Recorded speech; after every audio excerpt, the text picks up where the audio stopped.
Ese es 1, ¿verdad? Ajá. Filipenses 1, 19, 26. La palabra del Señor dice así. Porque sé que por vuestra oración y suministración del Espíritu de Jesucristo, esto resultará en mi liberación, conforme a mi anhelo y mi esperanza, de que en nada seré avergonzado, antes bien, con toda confianza, como siempre. Ahora también será magnificado Cristo en mi cuerpo, o por mi vida o por mi muerte. Porque para mí el vivir es Cristo y morir es ganancia. Mas si el vivir en la carne resulta para mí en beneficio de la obra, no sé entonces qué escoger. Porque de ambas cosas estoy puesto en estrecho, teniendo deseo de partir y estar con Cristo, lo cual es muchísimo mejor, pero quedar en la carne es más necesario por causa de vosotros. Y confiando en esto, sé que quedaré, que aún permaneceré con todos vosotros para vuestro provecho y gozo de la fe, para que abunde vuestra gloria de mí en Cristo Jesús por mi presencia otra vez entre vosotros. La palabra del Señor está bendecida. Vamos a estar predicando bajo el tema el gozo en la prisión. El gozo en la prisión. Bueno, nosotros vivimos en un mundo centrado en las libertades. Si nosotros vemos todos los movimientos que han salido, son movimientos buscando la libertad. Vemos la liberación femenina, donde la mujer ha declarado que es libre y se equipara igual que el hombre y puede hacer lo mismo que el hombre. Vemos en este tiempo lo que se llama la ideología de género, que es el movimiento que está actualmente haciéndole creer a la gente que tú no naces con un sexo definido, que cuando tú tengas entendimiento, tú decides lo que tú quieres ser, si eres hombre o si eres mujer. Tú puedes decidir lo que tú eres conforme a lo que tú te percibas. Podemos ver también lo que se llama el materialismo, que es el amor a lo material. Vemos el hedonismo, que es el amor al placer. El hombre el mundo quiere hacernos entender que el hombre nació para el placer. Y como nació para sentir placer, puede buscar placer en lo que él entienda que le dé placer, ya sea hombre con hombre, mujer con mujer, o con un animal, aún hasta con un niño. Que el hombre que está diseñado o que busque el placer puede buscar aún el placer hasta con un niño, porque él tiene derecho y libertad a tener placer. Y vemos el amor a la grandeza, a la fama. Vemos que el hombre está buscando la gloria, su propia gloria. Y esa fama y ese amor a la grandeza, la Biblia llama la vanagloria, una gloria vacía. Entonces, nosotros cuando nos acercamos a la palabra de Dios nos damos cuenta que todo esto es una obra de las tinieblas, que es una obra del infierno, que va en contra de la palabra de Dios. Porque el mundo quiere hacerte creer que tú debes vivir conforme a lo que ofrece el mundo, conforme a los deseos del mundo. Y los deseos del mundo están centrados en los deseos de los ojos, los deseos de la carne y la vanagloria de la vida. Ahora bien, a nosotros los que hemos creído en Cristo se nos llama en 1 Juan 2:27 y nos advierte que el mundo pasa y sus deseos también pasan. Pero dice, pero el que hace la voluntad de Dios permanece para siempre. Es decir, que nosotros los que hemos decidido seguir este camino, debemos permanecer haciendo la voluntad de Dios. Y hacer la voluntad de Dios es lo que nos va a hacer permanecer. Ahora bien, la pregunta obligada, ¿cuál es la voluntad de Dios que hace que permanezcamos? La voluntad de Dios antes de la fundación del mundo era reunir todas las cosas en Cristo. ¿Cuántos dicen amén? Amén. Amén. Todo lo que él creó quería reunirlo en Cristo, según Efesios 1. Y eso nos incluye a nosotros. Es decir, que la voluntad de Dios, que el hombre estuviera unido a su único Hijo Jesucristo. Y por eso en Colosenses 3:11 dice, sino que Cristo es todo y en todo. Es decir, que la voluntad de Dios es que Cristo sea nuestro todo y que esté en todo. Entonces, lo que nos hace permanecer en Dios es estar unido a Cristo. Es el día que Cristo hizo morada en nuestro espíritu y nos habitó. Cuando Cristo hizo de nuestro cuerpo espiritual su habitación. Ese día fuimos unidos a Cristo y eso es lo que nos hace permanecer. Entonces, por eso podemos ver a un Pablo hablando de gozo en la carta de los Filipenses. La carta de los Filipenses es llamada la carta del gozo, porque hay muchas expresiones de alguien que está preso hablando que está gozoso aún estando preso. Gozo es un sentimiento de alegría o placer, felicidad, que no es producto de algo externo, sino de la presencia de Dios en nuestra alma. Esta alegría proviene del Espíritu Santo en nosotros, que la permanencia de la presencia de Dios en nosotros produce ese gozo, pero también produce esperanza. Entonces, cuando nosotros entendemos la esperanza que da la palabra de Dios, produce gozo. Es decir, que el gozo que nosotros tenemos está ligada íntimamente a dos cosas: a la presencia de Dios en nosotros y a la esperanza que da la palabra de Dios también en nosotros. ¿Cuánto lo creen? Amén. Entonces ese es el gozo. El gozo también es definido como un fruto del Espíritu. Es decir, que el gozo no es que el gozo nuestro, sino es el gozo de Él en nosotros en sí. Por eso, cuando nosotros entendemos lo que es el gozo, podemos entender lo que pasó con Nehemías en el capítulo 8 de Nehemías, cuando Nehemías se dedicó a reconstruir el templo, los muros. Entonces, él se propuso reconstruir todo eso, y cuando él llegó, encontró un grupo de judíos que estaban tristes, que estaban afligidos, que estaban desolados, que no tenían esperanza. Y cuando Nehemías dice, búsquenme el libro de la ley, comenzó a leer el libro de la ley y comenzó, basado en el libro de la ley, a hablarle de las promesas de Dios para ellos. Y ellos, al escuchar el libro de la ley, comenzaron a llorar, se afligieron, se derramaron en lágrimas porque estaban afligidos y entraron en una intimidad espiritual porque escucharon la palabra de Dios. Y Nehemías le dice algo interesante, Nehemías 8:9, porque el gozo de Jehová es vuestra fortaleza. El gozo de Dios te hace que tú seas fuerte. ¿Por qué? Porque es la misma presencia de Dios que está dentro de ti en momentos difíciles. Nos damos cuenta entonces que el gozo del Señor llega de una manera oportuna en los momentos que estamos difíciles, cuando estamos traspasando momentos de dificultad. Ese gozo no procede de nosotros. Ese gozo procede de la obra de Cristo en nosotros. El gozo del Señor te fortalece porque es una expresión de gracia de parte de Dios. Lo voy a explicar. La gracia de Dios es como un traje a la medida. ¿En qué sentido? Que tiene la capacidad de ensancharse de acuerdo a tu necesidad. Todo lo que estamos aquí podemos pasar diferentes situaciones y diferentes procesos. Y para cada uno de nosotros hay una expresión de gracia. Al que tenga el proceso más grande, la gracia se ensancha más. Cuando el proceso va disminuyendo, la gracia se va disminuyendo.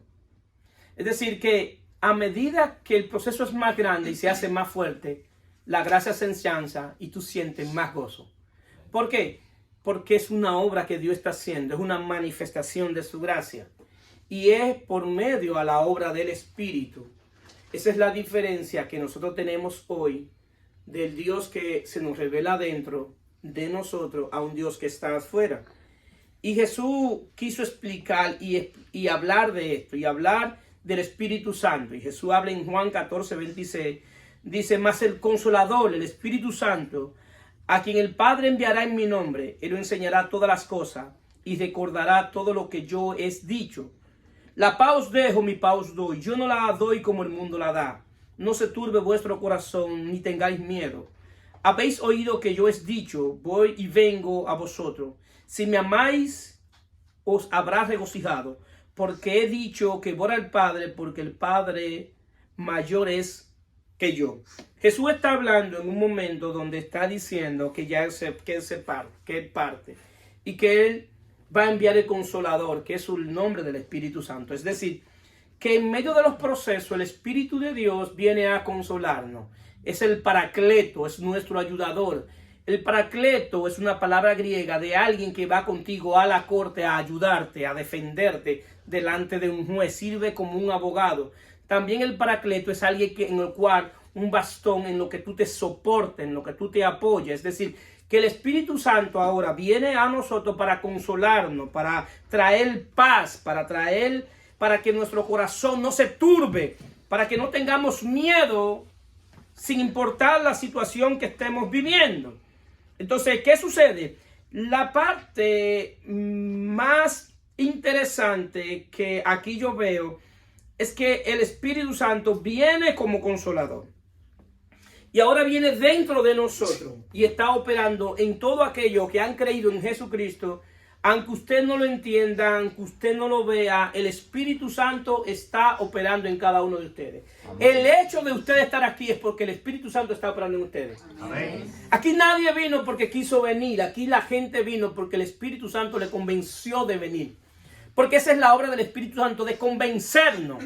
Y nos convence de que nos levantemos y que vengamos aquí a adorar y glorificar al único Dios verdadero y a su Hijo amado Jesucristo. Hemos venido aquí los domingos a celebrar la victoria de Cristo en la cruz del Calvario, que es nuestra victoria. Amén. Entonces, ¿qué sucede?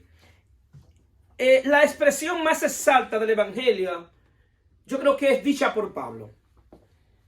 Y eso de manera personal. Y esa expresión está en Colosenses 1:26. Y es una expresión muy amplia del que es el Evangelio. Pablo dice, el misterio que había estado oculto desde los siglos y edades, pero que ahora ha sido manifestado a sus santos, a quien Dios da a conocer la riqueza de su gloria en este misterio entre los gentiles, punto y coma, que es Cristo en vosotros, la esperanza de gloria. Si esa es la expresión más grande, más sublime y más poderosa del Evangelio. ¿Por qué yo defino esto? Porque aquí Pablo en ese texto define 3 etapas del Evangelio. Y define la primera etapa como que el Evangelio de Dios acerca de su Hijo Jesucristo era un misterio que estaba oculto desde los siglos en Dios. Que Dios lo había ocultado, que lo tenía de manera de tipo, de sombra y figura en el Antiguo Testamento, como en lugares oscuros. Y estaba ahí ese misterio. Y ese misterio era que el misterio era Cristo. Y que Cristo era la esperanza de gloria. Que toda la gloria que el hombre está buscando afuera, de la única manera que puede encontrarla es el día que Cristo esté dentro de ti. Y él dice entonces, en esa etapa del Evangelio que era un misterio, pero ya no es un misterio porque el día, en la segunda etapa de ese misterio, se revela en la encarnación. Cuando Cristo aparece encarnado, ahí el misterio ya no era misterio porque el misterio estaba visible. El misterio era Cristo. El Cristo era un misterio. Entonces en la cruz y en la resurrección y en su muerte, entonces vemos la segunda etapa de lo que es el Evangelio. Pero ahora la tercera etapa de lo que es el Evangelio es que es Cristo en nosotros. Es el gran misterio, que ahora Cristo no se nos revela desde afuera, sino que se nos revela desde adentro. ¿Por qué? Porque nunca ninguno de nosotros vamos a ver nuevamente a Jesús de Nazaret de manera física. Ya ahora podemos conocerlo de manera espiritual. Entonces, ¿qué sucede? Pero la pregunta entonces ahora, ¿por qué Pablo estaba gozoso? ¿Por qué Pablo estaba gozoso? Porque a Pablo se le había revelado el misterio.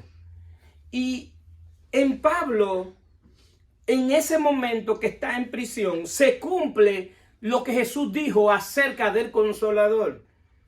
Si nosotros damos cuenta, Jesús lo primero que dice cuando venga el Consolador, Él le enseñará todas las cosas, tanto las cosas celestiales como lo que está sucediendo a nivel terrenal.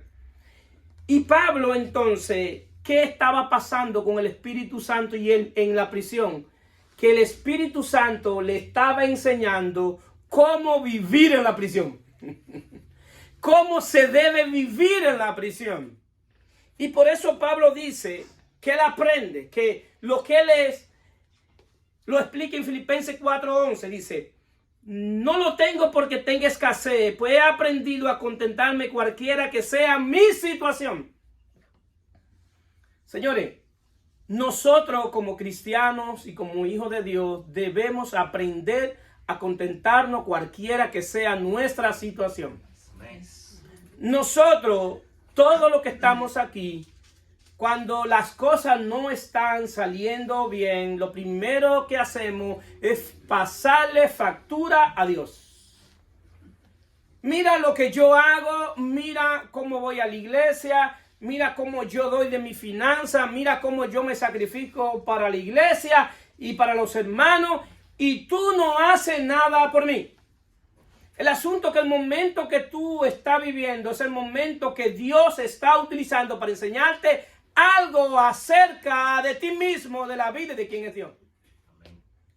Entonces, Pablo había aprendido a contentarse cualquiera que sea esa situación. Y dice: sé vivir humildemente y sé tener en abundancia. En todo y por todo estoy enseñado, así para estar saciado como para tener hambre, así para tener abundancia como padecer necesidad. Todo lo puedo en Cristo que me fortalece. Tú vas a ser fortalecido por el Espíritu de Dios cuando tú aprendas a vivir conforme, no importa cuál sea tu situación.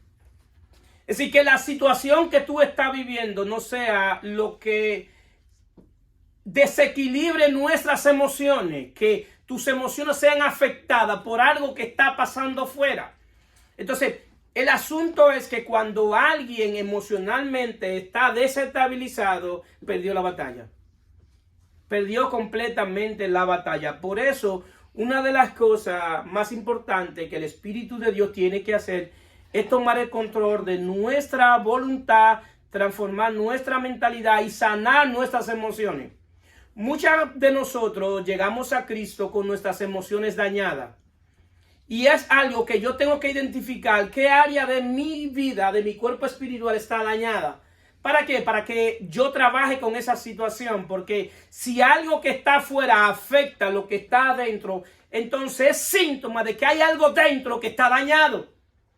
Y nadie dañado en términos espiritual, afectado en términos espiritual, puede ser efectivo 100% para lo que Dios quiere hacer.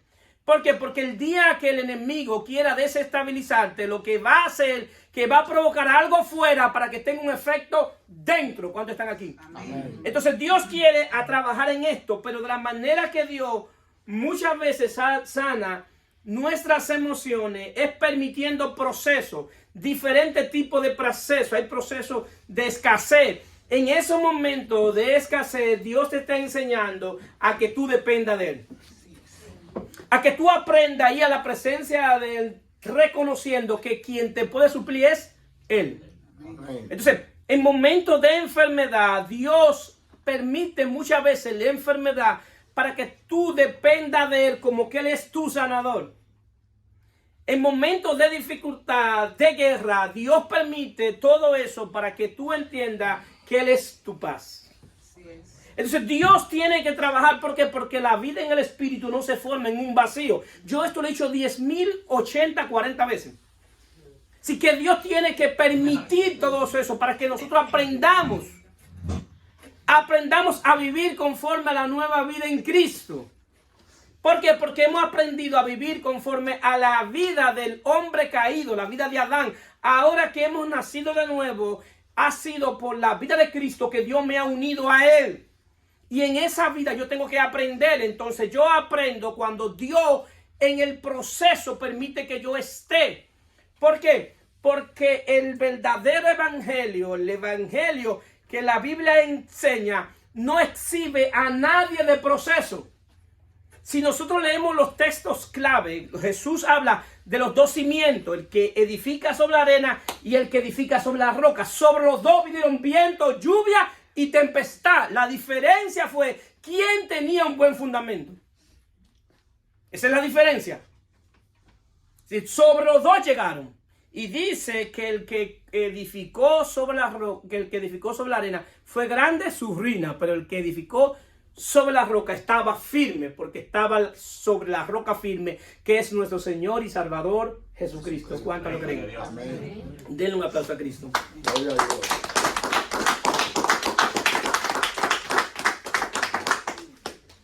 Cada proceso es permitido para enseñarnos.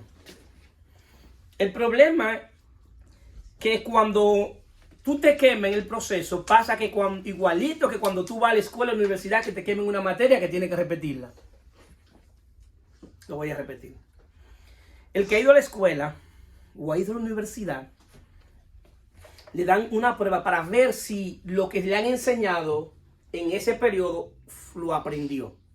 Y ese día le dan un examen final de todo lo que le han dicho.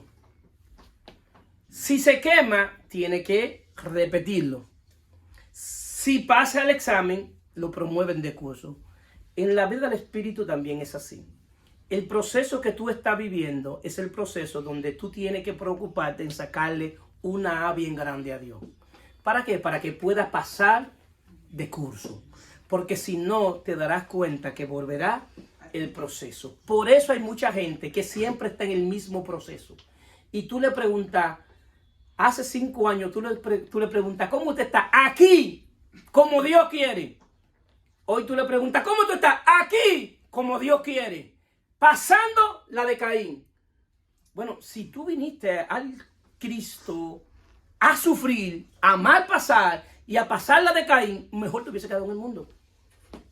¿Por qué? Porque aquí la Biblia nos enseña y nos promete que iremos de gloria en gloria. Que la gloria postrera será mejor que la primera. Es decir, que hoy todo el que está aquí debe estar en más gloria que cuando llegó a Cristo.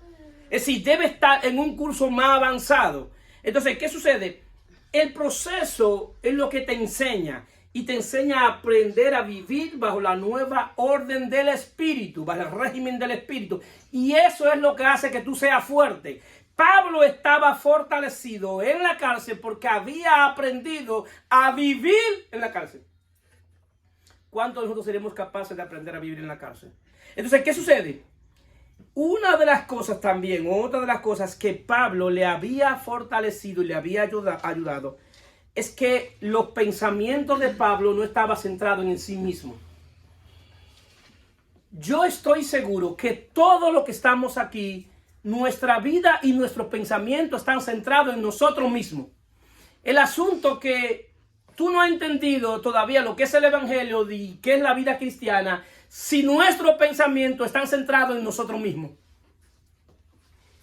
Pablo dice en Filipenses 1:19, porque sé que por vuestra oración y la suministración del Espíritu de Jesucristo, esto resultará en mi liberación. Pablo está diciendo, yo estoy pensando que ustedes están orando por mí.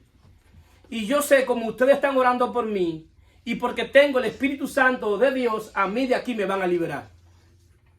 Yo estoy aquí de paso. Los días están contados en esta prisión. Y así mismo como los días de Pablo en la prisión estaban contados, los días de tu proceso en Dios también están contados. Amén. Y lo que Dios quiere es que en medio del proceso tú dejes de pensar en ti y seas capaz de pensar en otro que también necesita de ti. Amén. Y comience a pensar y a entender que ahora el Espíritu Santo está morando en ti, que es tu consolador, es quien te fortalece, es tu paracleto, es el que hace que en medio del proceso tú estés lleno de gozo. Amén. Lo que pasa es que nosotros estamos tan centrados en nosotros mismos que no tenemos espacio para que el gozo esté o se manifieste dentro de nosotros. Y por eso la gran mayoría de nosotros vive una vida turbada, porque está pendiente a todo lo que está alrededor. Y está pendiente a todo lo que se mueve alrededor.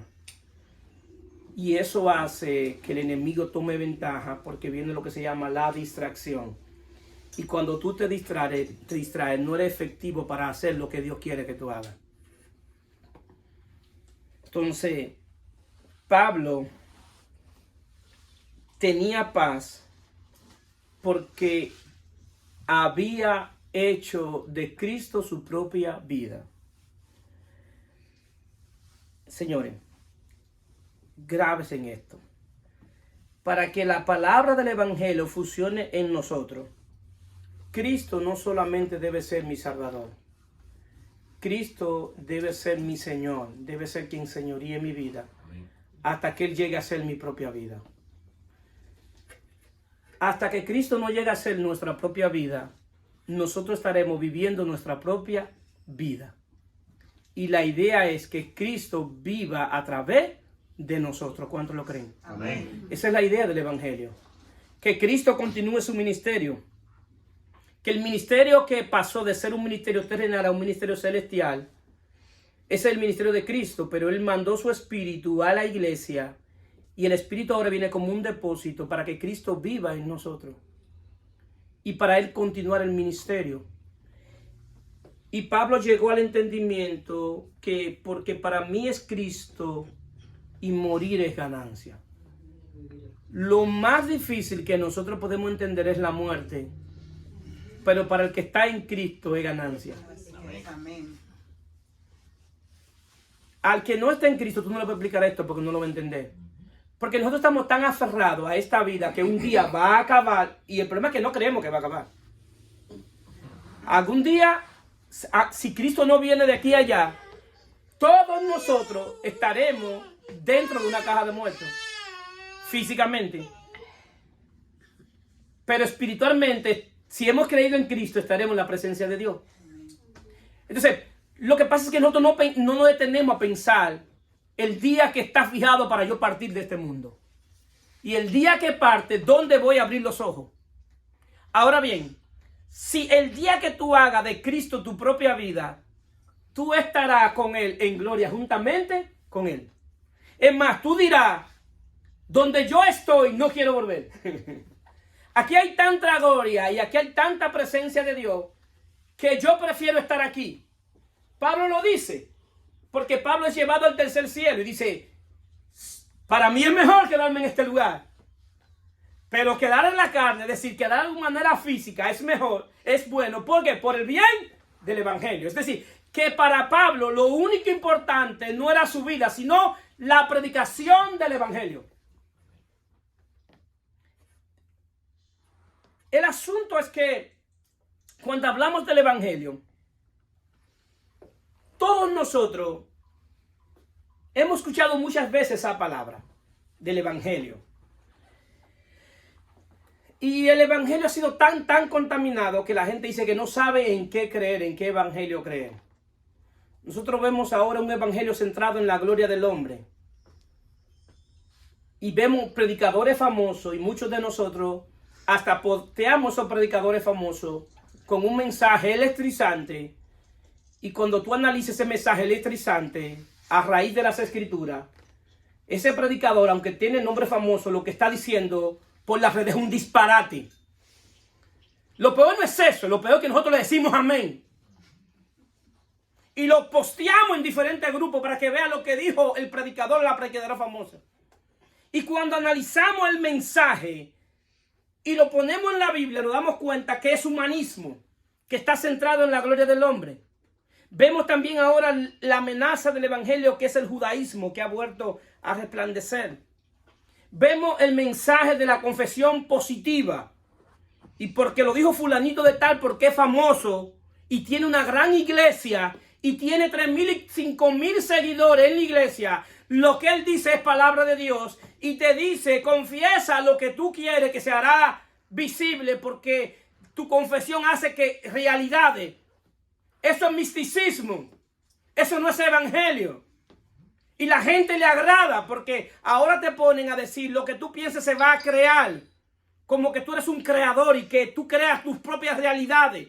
Y como no entendemos que es el evangelio, decimos amén, amén y amén en letras grandes. Porque no entiende que es el evangelio. Entonces tenemos la iglesia de la gente llena de ignorancia porque no entiende que es el evangelio. Entonces, ¿qué sucede? Si nosotros vemos lo que hizo Jesús y exponemos cualquier evangelio que no el centro no sea la gloria de Cristo y lo colgamos en la cruz, ese evangelio no se sostiene en la cruz. Tiene que caer. Porque dice Hebreo 12:2 que Jesús fue con el gozo puesto delante de él. Pero ¿por qué él fue con el gozo puesto delante de él, sabiendo que iba a ser sometido a la peor muerte? Porque él sabía lo que iba a suceder después de su muerte. Él sabía que nuevamente el reino de Dios vendría a la tierra. Él sabría que nuevamente que vendría la salvación, que vendría la creación de un nuevo hombre creado en Cristo Jesús. Él sabía que el acta de los decretos que no era contraria iba a ser quitada. Sabía que el hombre que creyera en él iba a pasar de muerte a vida. Sabía que el aguijón de la muerte iba a ser vencido. Él sabía que la gloria de Dios ya no estaría en un templo físico. Sabía que la gloria de Dios estaría en hombres comunes. En lo vil y lo menospreciado por el mundo. A eso escogió Dios para avergonzar a los sabios y a los necios. Para que ahora, por medio de eso despreciado, vil del mundo, se vea la gloria de Dios en ellos, testificando que hay un Dios que puede cambiar tu historia, que puede cambiar tu nombre, que puede cambiar todo tu ser. Entonces Jesús sabía que eso venía, entonces por eso era el gozo de él. Jesús no pensó en sí mismo para ir a la cruz. Él no pensó en sí mismo. Y nosotros, el problema es que nuestra vida está centrada en nosotros mismos. Y quizá el 95% de nuestras decisiones y nuestros pensamientos giran en torno a nosotros. Si tu pensamiento y decisiones giran en torno a ti, todavía tú no sabes lo que es el evangelio. El día que cuando tú sepas lo que es el evangelio, tus pensamientos van a girar en torno al servicio a Dios. Amén.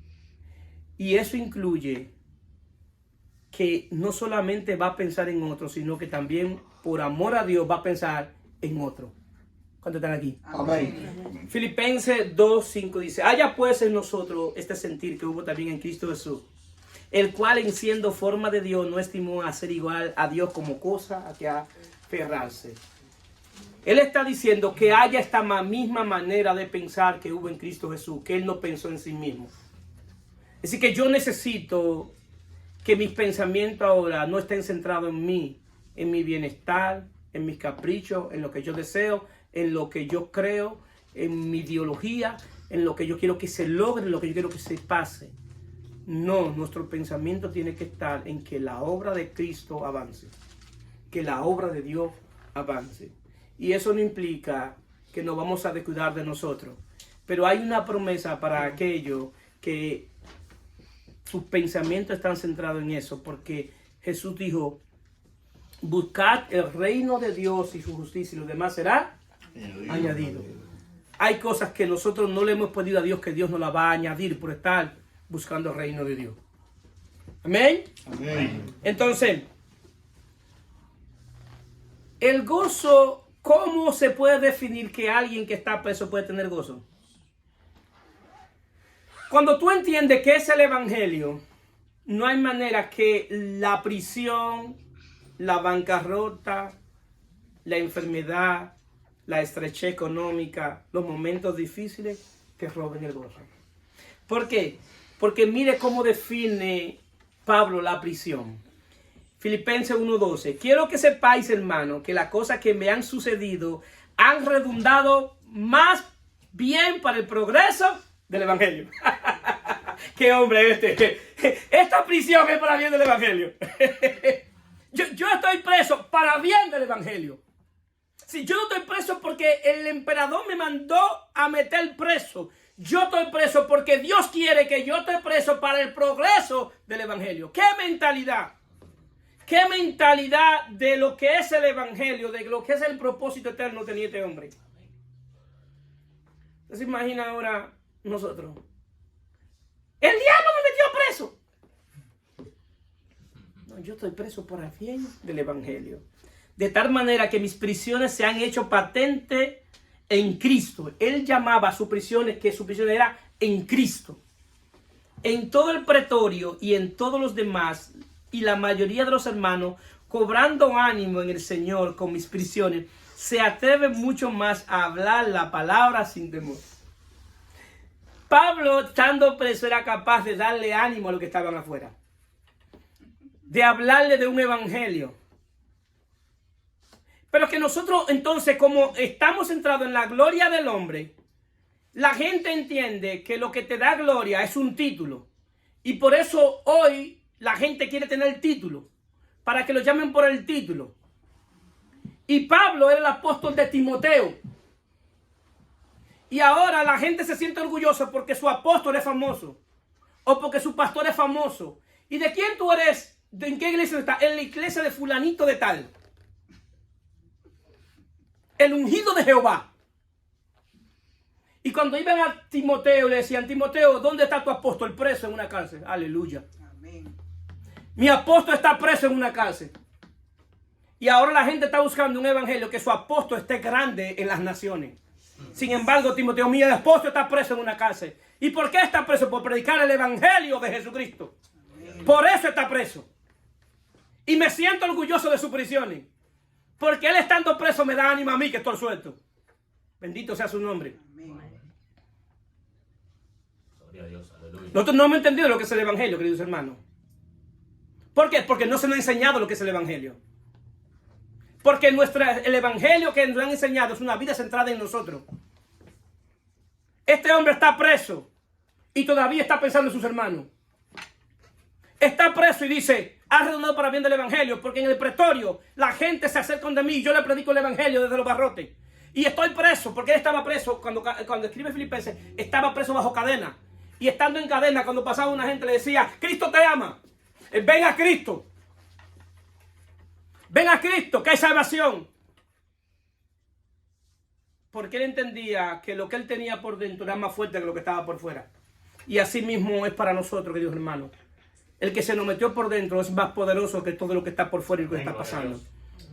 Y por estar en él somos más que vencedores por aquel que nos amó. Bendito sea su nombre. ¿Cuánto dicen amén? Amén. Es decir, que si hoy tenemos procesos y tenemos prisiones de diferentes maneras, ¿cuál idea? Que tú entiendas quién te habita, quién se te metió por dentro, cuál es el Dios que tú le sirves, qué es el depósito que tú tienes, que tú aprendas a saber al Dios que tú le sirves.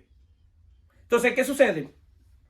Romanos 8, 28 dice: y sabemos que a los que aman a Dios, todas las cosas le ayudan a bien. Esto es lo que conforme a su propósito son llamados. Lo que tú estás viviendo, si tú amas a Dios, esto va a obrar para el bien. Porque tú vas a aprender de eso que tú estás viviendo. Y eso va a servir no solamente para tú aprender, sino para tú ayudar a otro. Otra cosa por la cual Pablo podía tener gozo en medio de la prisión es porque lo que dice Pablo en Gálatas 5:1. Está pues firme en la libertad con que Cristo nos hizo libre, y no esté otra vez sujeto al yugo de la esclavitud. La pregunta es: ¿la libertad con que Cristo nos hizo libre fue por gracia, por medio de la fe? Y Pablo entendía y sabía que él era libre.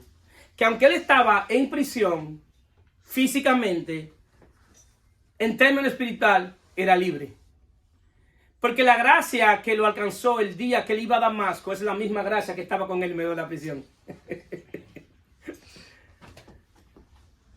¿Cuántos de nosotros, cuando tenemos proceso, le decimos a Dios que nos abandonó?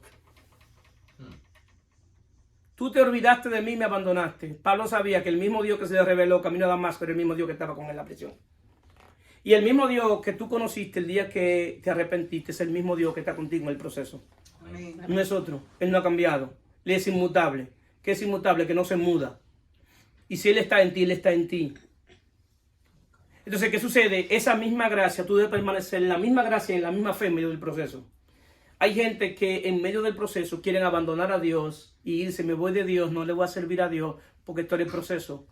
El mismo Dios que está contigo el día de la alegría, el día que todo va marchando bien, es el mismo Dios que está contigo cuando las cosas no están marchando bien. Amén, gloria a Dios, aleluya. Es el mismo, no es otro, es el mismo. Amén. El asunto que nosotros estamos acostumbrados a servirle a un Dios que lo alabamos y lo glorificamos por lo que nos da.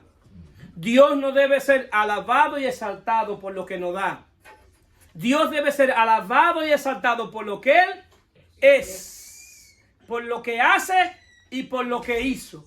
Y si un día me da algo, lo exalto, pero no por lo que me dio, sino por lo que Él es. Porque si me acostumbro a exaltarlo y a glorificarlo y a alabar su nombre por lo que Él me dé, el día que no me da nada, entonces no tengo motivo ni razón para exaltar su nombre. Así es. Y aún en medio de la enfermedad, Dios nos enseña, en medio del proceso, Dios tiene que enseñarnos a exaltarlo a Él. Amén. Porque el mismo proceso que Dios permitió es el mismo proceso en el cual Dios te va a sacar victorioso, más santificado, más puro, con más conocimiento de Dios, y va a poder decir como Job, de oída te había oído, pero ahora mis ojos te ven. Ahora por el proceso que estoy pasando, ese conozco el Dios que le estoy sirviendo. Amén, gloria a Dios, aleluya. Lo que pasa es que como tenemos un evangelio defectuoso, inmediatamente peleamos con Dios en medio del proceso. Entonces Dios me hizo libre. Y Pablo estaba preso físicamente, pero espiritualmente estaba libre. Y yo no sé qué prisión es más difícil, si la prisión física o la prisión espiritual.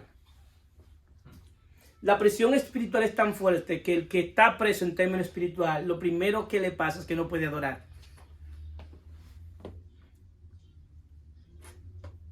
¿Qué pasa? El salmista decía, saca mi alma de la cárcel para que te pueda adorar. Porque fuimos creados para adorar a Dios, para la alabanza de su gloria. Amén. Y un preso no puede adorar. Y muchos de nosotros estamos presos de nuestros pensamientos. Estamos presos de nuestros pensamientos. Estamos presos porque estamos pensando cómo vamos a pagar la renta mañana. ¿Qué va a pasar con mis hijos? ¿Qué va a pasar con mi madre? ¿Qué va a pasar con mi casa? ¿Qué va a pasar si el carro se me daña? ¿Qué va a pasar si pierdo la casa? Y estamos tan centrados en cosas materiales, en el materialismo, que no tenemos espacio para pensar en las cosas de Dios, en la obra de Dios y en lo que Dios quiere hacer con nosotros. Amén. Porque una de las cosas que afectó la caída fue que afectó la manera de pensar. Por eso Cristo viene a enseñarnos nuevamente a cómo debemos pensar. Las parábolas que Jesús daba es para enseñar a pensar. Cuando Jesús decía, oíste que fue dicho, mas yo digo, es para que aprendan a pensar. ¿Por qué? Porque ellos pensaban como se había dicho. Y cuando Jesús le dice, oíste que fue dicho, así es que tú piensas, mas yo digo, ahora yo quiero que tú pienses de lo que yo digo. Así es. Y mucha gente todavía está pensando en lo que él dijo en el Antiguo Testamento y no están pensando en lo que él dijo después de la cruz. Gloria a Dios, aleluya. Por eso, Filipenses 4:8 dice, por lo demás, hermano, todo lo que es verdadero, todo lo que es honesto, todo lo que es justo, todo lo que es puro, todo lo que es amable, todo lo que es de buen nombre, si hay virtud alguna, si algo digno de alabanza, en esto, pensad. Si mi pensamiento en momentos de dificultad, en momentos de proceso, yo debo pensar en esto. Si es digno de alabanza, en esto pensar. Que a través también de mis pensamientos yo alabe y glorifique a Dios. En momentos de proceso. Y eso no quiere decir que el proceso se vaya a quitar. No. Lo que va a hacer que tu pensamiento sea capaz de soportar el proceso. Amén. Hay procesos que llegan hoy y duran años. Pero hay procesos que duran 15 días, 20 días. Dios es que sabe. Va a durar el tiempo que Dios necesite para trabajar contigo. Amén. Aleluya. Si alguien viene a mí y me dice, pastor, estoy pasando por un proceso, ore conmigo para que Dios me quite ese proceso. Yo voy a orar contigo para que Dios te dé fortaleza en medio de ese proceso y te haga entender que Él quiere que tú aprendas en medio de ese proceso. Así es. Sería una irresponsabilidad mía y una violación mía orarle a Dios para que te quite un proceso. Falta de discernimiento. Yo lo que tengo que enseñarte es que tú entiendas por qué ese proceso y qué tú debes aprender de ese proceso. Porque el día que tú aprendas, tú vas a ver que tú vas a ser un hombre diferente, una mujer diferente en Dios. Amén. Gálatas 5:13, porque vosotros, hermanos, a libertad fuimos llamados, solamente que no uséis la libertad como ocasión para la carne, sino servíos por amor los unos a los otros. En sí, Pablo estaba gozoso porque él sabía que Dios lo había llamado para ser libre. Aunque estaba preso, era libre. Y nos llamaron a ser libres. El asunto es que la gente entiende, cuando uno habla de libertad, la gente entiende que uno le está diciendo que viva tu vida como tú quieras. No. La libertad en la cual te hizo libre es que hay una advertencia, que no uses esa libertad en ocasión para la carne. Es decir, que esa libertad no es para servirle a la carne, que esa libertad es para servir a Cristo. Amén. Porque antes, como éramos esclavos, no podíamos servirle a Cristo. Porque un esclavo no puede servir. Tiene que trabajar como esclavo. Eso no es servicio. Eso no es servicio. Él tiene que servir por obligación. El servicio tiene que ser una actitud del corazón. Y Dios nos hizo libre para que nosotros le sirviéramos. Es decir, que debemos pasar de esclavo a siervo. Por eso en Filipenses 1:1, cuando Pablo se presenta, la presentación de Pablo a los filipenses, Pablo, apóstol y siervo de Jesucristo. Estando preso, él dice, yo soy siervo de Jesucristo. En mis prisiones, yo le estoy sirviendo a Cristo. En tu momento difícil, tienes que aprender a servirle a Cristo aún en momentos difíciles. En tu necesidad, aprende a servirle a Cristo.